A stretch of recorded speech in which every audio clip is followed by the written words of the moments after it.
Sir எங்க நீ அப்பாவோட கவனிக்கல. இனிஷியல் வச்சதுக்கு சண்டை போடுறாரு சார். ஏன் இனிஷியலை நீ மாத்த மாட்டேன்னு. நான் இப்போ ஒரு ஒர்க் பண்றேன். இந்த சொசைட்டில வந்து செல்ஃப் ரெஸ்பெக்ட்டோட இருக்கேன்னா, எங்க அப்பா படிக்க வச்சதுனால தான். அவரோட இனிஷியலை எனக்கு மாத்துறதுக்கு விருப்பம் இல்ல. அப்படின்னு நான் சொன்னா, அது ஒரு பெரிய பிரச்சனையா கொண்டுட்டு வராங்க சார். ஆக்சுவலாக எனக்கு ஒரு சின்ன ட்ரீம் இருந்துச்சு. ஒரு சின்ன ஒரு கனவுனா என்னன்னா, ஒரு ஒரு பொண்ண லவ் பண்ணுறோம், இல்லை கல்யாணம் பண்ணுறோம். அவங்களோட பேரில் என்னோட நேம் வந்து இனிஷியலா இருக்கணும் அப்படின்னு ஒரு ட்ரீம் இருந்துச்சு. ஆனா அதுக்கப்புறம் என்னாச்சு, ஆஃப்டர் மேரேஜ் வந்து இவங்க அத மாத்திக்கல. இந்த மாரி voter ID, like ration card, நெறையா ஐடி ப்ரூஃப்ஸ்ல வந்து சேஞ்ச் பண்ண வேண்டியது இருக்கும். It takes time. அதனால முடியாது. நான் விட்டுறேன். இதனால உனக்கு என்ன அப்படின்னு கேட்டாங்க. நான் என்ன சொல்லிட்டேன், சரி ஓகே. எனக்கு நீ இந்த ஸ்பேஸ் தர மாட்ற. அதாவது உன்னோட பேர்லயே நீ எனக்கு ஸ்பேஸ் தர மாட்ற. என்னோட பேர வந்து இனிஷியலா கூட வச்சுக்க மாட்ற. உங்க அப்பா பேர் தான் வச்சுக்கிற. சரி ஓகே வச்சுக்கோ. என்னோட லவ்வ வந்து நீ பின்னாடி புரிஞ்சுப்ப. இப்ப நான் விட்டு தரேன்ல, அதுதான் நான் உனக்கு உன் மேல வச்சிருக்க பெரிய அஃபெக்ஷன். உங்க அப்பா அம்மாவோட நான் வச்சிருக்க அஃபெக்ஷன் இதுதான் அப்படின்னு நான் சொல்ல வரேன். நீங்க உங்க பேருக்கு ஒய்ஃப் பேர் போடுறீங்களா? அததான் நான் கேட்கணும்னு நினைச்சேன். நான் வந்து என்னைக்காவது என் பேரை நீ சரி, வச்சுக்க நீங்க அது- அப்படின்னு அது சொல்லிட்டு சொல்லுங்க. அவங்க கேட்டதில்ல சார். இது எனக்கு புரியல. நீங்க ரொம்ப லவ் பண்றீங்களா இல்லையா? எஸ். என்ன சார் லவ் பண்றீங்க பேர் மாத்திருக்க வேண்டாமா? கேட்டா கண்டிப்பா மாத்தி.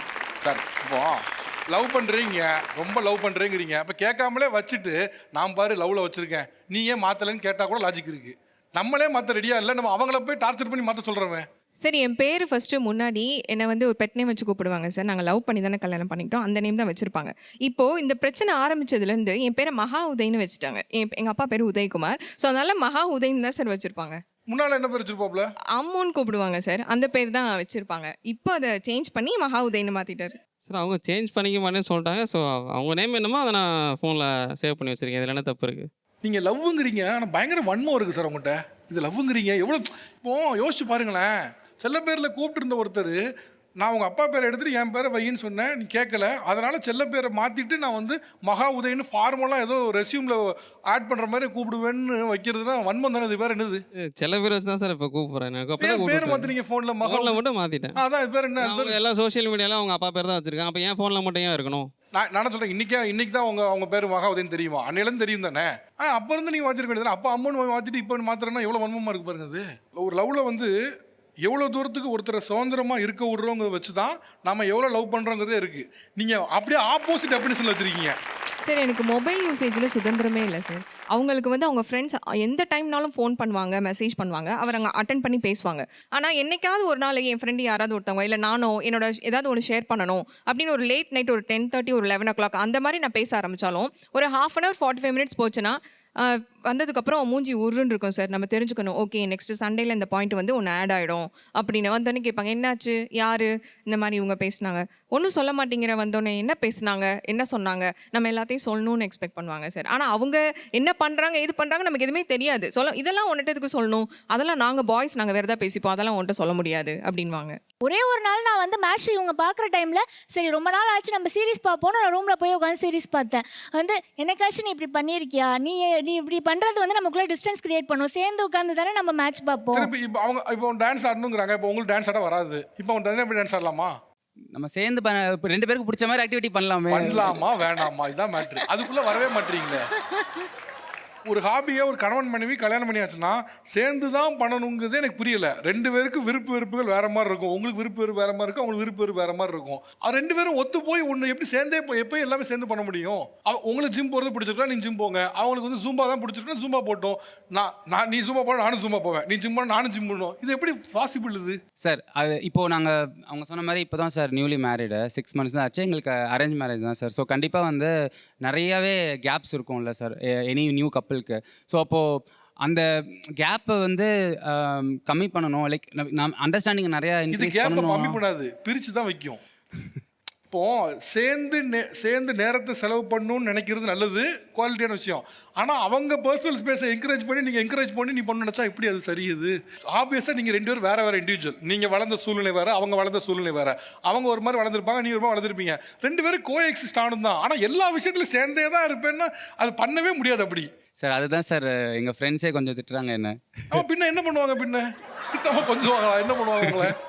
இது ஒரு மாதிரி ராங் பிலீஃப் சார். இது வந்து ரொம்ப ராங் பிலீஃப். ஒரே ஹாபியை ஒருத்தர் ஷேர் பண்ணி பண்ணுங்க, இட்ஸ் ராங் பிலீஃப். இது ப்ராக்டிஸும் ஆகாது. கம்பேட்டபிலிட்டின்னு சொல்லுவாங்க சார். லைக் இப்போ நம்ம இப்போ ஜாதகம்லாம் பார்த்து கட்டுறோம்ல சார், எதுக்கு பண்ணுறோம்? இப்போ இந்த ஜாதிக்கு ஐ மீன் இந்த ஜாதகத்துக்கு ஒர்க் ஆகும்லாம் அவங்க பார்க்குறாங்களே சார், அது எதுக்கு பார்க்குறாங்க?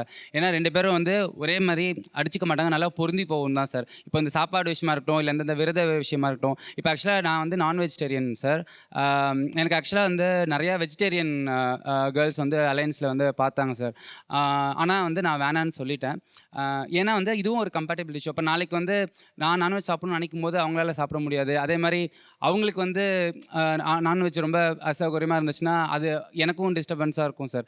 ஸோ அந்த மாதிரி கட்டணும். ஃபார் எக்ஸாம்பிள் இப்போ இவங்களுக்கே வந்து நீங்கள் சொல்கிற காம்பேட்டபிலிட்டிலாம் கல்யாணத்துக்கு முன்னால், கல்யாணம் ஆன பின்னால் இது இது இது இது காம்பேட்டபிலிட்டி ஆனால் நீ எல்லாத்தையும் சேர்ந்து பண்ணணும்னு நினைக்கிறது வாய்ப்பே கிடையாது. இது சாத்தியமே கிடையாது. நல்லா ஒத்துமையாக இருக்கலாம்ல சார், ஒத்துமையாக இருக்கலாம்ல சார். நல்லா வந்து ஒரே மாதிரியே இப்போ அவங்களும் வந்து அந்த விரதத்தெல்லாம் வந்து ஸ்டாப் பண்ண சொல்லிட்டேன். ஸோ எப்போ தோணுதோ நம்ம நான் வந்து சாப்பிட்டுக்கலாம் ஒரு சில அப்படின்ட்டு. நாட்கள் மட்டும் விரதம் இருந்தேன் சார். நான்வெஜ் சாப்பிட்ற ஆள் தான். எனக்கும் நான்வெஜ் எல்லாமே பிடிக்கும். இதெல்லாமே மேரேஜ்க்கு முன்னாடி பேசியிருக்கோம். அதை வந்து மேரேஜ்க்கு அப்புறம் எப்படி ஆயிடுச்சுன்னா, வாரத்தில் 7 நாட்களில் ஒரு 3 நாள் சாப்பிடாம இருந்தேன். அது வந்து நீ பாதி நாள் நீ சாப்பிடாமே இருக்க. எனக்கு அந்த கிரேவிங்ஸ் என்னால் கட்டுப்படுத்த முடியல. என்னால் அந்த நான்வெஜ் இல்லாமல் இருக்க முடியாது. என் ஃப்ளேவர் அது இருந்தால் தான் எனக்கு சாப்பிட்ட மாதிரியே இருக்குது. அதனால நீ இந்தந்த டே கட் பண்ணிவிடு, பரவாயில்ல இதை விட்டுரு, நீ வேணால் இந்தந்த டே சாப்பிடாம இருந்துக்கோ அப்படின்னு சொல்லி நான் சாட்டர்டேவே கட் பண்ண வச்சாங்க. மோஸ்ட்லி சாட்டர்டே சண்டே தான் வீக்கெண்டு வெளில போகிறோம், நான்வெஜ் சாப்பிட்ற மாதிரி சுச்சுவேஷன் அதிகமாக அமையும். நீ சாட்டர்டே கட் பண்ணிவிடு. நான் பிறந்ததுலேருந்து சாட்டர்டே சாப்பிட்டதில்ல, அது வீட்டில் ஃபாலோ பண்ணி வந்துட்டாங்க. ஆனாலும் வந்து மேரேஜ்க்கு அப்புறம் அந்த சாட்டர்டேவும் நான் விட்டுட்டேன். பெரும்பாலும் பார்த்தீங்கன்னா கிராமத்தில் வளரக்கூடிய பெண்கள் நிறைய பேர் வீட்டில் என்ன பண்ணுவாங்கன்னா, நீ எங்கேயும் வெளியே போக வேண்டாம், வீட்டில் 2 3 பிள்ளைகள் இருக்காங்க, நீ வெளியே போக வேண்டாம், தம்பியை பார்த்துக்க, தங்கச்சியை பார்த்துக்கன்னு மோஸ்ட்லி இருந்துருவாங்க. இன்னும் என்ன சொல்லுவாங்கன்னா, நீ கல்யாணம் உன் புருஷன் கூட என்ன வேணா பண்ணிக்க, நீ வீட்டில் இரு அப்படின்ட்டுருவாங்க. இப்போ நான் எதுவும் பண்ண மாட்டேன். அவங்களோட ஆசை ஏக்கம் எல்லாம் என்ன ஆயிடுதுன்னா, கல்யாணத்துக்கு அப்புறம் நம்ம இதெல்லாம் பண்ண போகிறோம், இதெல்லாம் செய்ய போகிறோம்னு ஆசை ஏக்கத்தோடு இருப்பாங்க. ஆனால் திருமணமான பின்னாலையும் திருப்பி அதே 4 செவரு அதே ஏரியாக்குள்ளே 4 தெருக்குள்ளேங்கப்போ அவங்களால அந்த ரியாலிட்டியை ஏற்றுக்க முடியல. ரைட்? ஏன்னா சின்ன வயசுலேருந்து அவங்க சொன்ன கணக்கு என்னன்னா, உனக்கு இந்த கல்யாணத்துக்கு அப்புறம் உனக்கு இது, கல்யாணத்துக்கு அப்புறம் இதுன்னு. கல்யாணத்துக்கு அப்புறமும் அது அமையலைங்கப்போ அவங்களுக்கு ஒரு ஏமாற்றமாக ஃபீல் ஆகுது. இப்போ நீங்கள் யோசிச்சு பார்க்கும்போது நீங்கள் ரொம்ப சிரிச்சுக்கிட்டு இவ்வளோதாங்க இருக்கீங்க தான் போனேன்னு சொன்னீங்க. ஆனால் நீங்கள் சிரிச்சுட்டே இருந்தால் ஒன்றும் கவனிக்கல, அவங்க அழுதாங்க. பார்க்குறவங்களுக்கு கூட இதுக்கு எதுக்கு அழுகணும்னு தோணும். ஆனால் கிடைக்காதவங்களுக்கு தான் அந்த பொருளோட வேல்யூ என்னன்னு தெரியும். ரொம்ப நூற்றாண்டு தள்ளி இருக்கும் போல இருக்கு. நம்ம 2 பேரும் மிகப்பெரிய உதாரணமாக இருக்கீங்க. நீங்கள் இன்னும் கொஞ்சம் அடம் பிடிங்க. இவ்வளோ பேரும் முன்னாடி வந்து சொல்லிக் கொடுத்த கொஞ்சம் அடம் பிடிச்சா அவர் செட்டில் ஆயிடுவார். உங்களுக்கு இன்னும் கேட்க தெரியல, இன்னும் கேட்க தெரியல. அவர் கணவர் தானம்மா, சட்டையை பிடிச்சிருக்கேன்ற ஆனதாகட்டும். இல்லை, நம்ம சொன்னாலும் வந்து அங்கே வந்து நடுவில் என்னன்னா அமௌண்ட்டு இதுவாகுது. அதுதான் நாங்கள் அனாவசியம் செய்யணும்னு சொல்லி ஷோவும் சொல்லலாம், நானும் சொல்லலாம். அனாவசிய செலவுகளை யாரும் செய்ய சொல்லலாம். நம்ம வருமானத்துக்கு தகுந்த மாதிரி தான் வாழணும், அதுக்குள்ளே தான் நம்ம பண்ணிக்கிறோன்னு ரைட்டு. பட்டு நீங்கள் சொல்கிறத பார்த்தா ஐயா கொஞ்சம் கன்சிடர் பண்ணுங்க ஐயா. சரிங்க சார். வேணும்னு பண்ணல, உங்களுக்கும் தெரியல. அதனால் நீங்களுமே வந்து கவனத்துக்குரியவர் தான். நீங்கள் நிறையா வெளி உலகத்தை தெரியணும். மொபைலில் சும்மா நிறையா வேடிக்கை பார்க்கலாம், கையிலே இருக்க உலகம் நிறையா இருக்குது. நீங்கள் வயலும் வாழ்வு மட்டும் இல்லை, உலகம் சுற்றியும் பார்க்கணும். வயலும் வாழ்வு மட்டுமே பார்த்துட்டுனா வேலைக்கு ஆகாது. வெளியே வாங்க அதுலேருந்து. சரி சரிங்க. Okay okay. அதிர்ச்சிக்குள்ளாகிட்டீங்க இப்போ நீங்கள் 2 பேரும் எங்களை. நிஜமா இப்படி இருக்கா அப்படின்னு.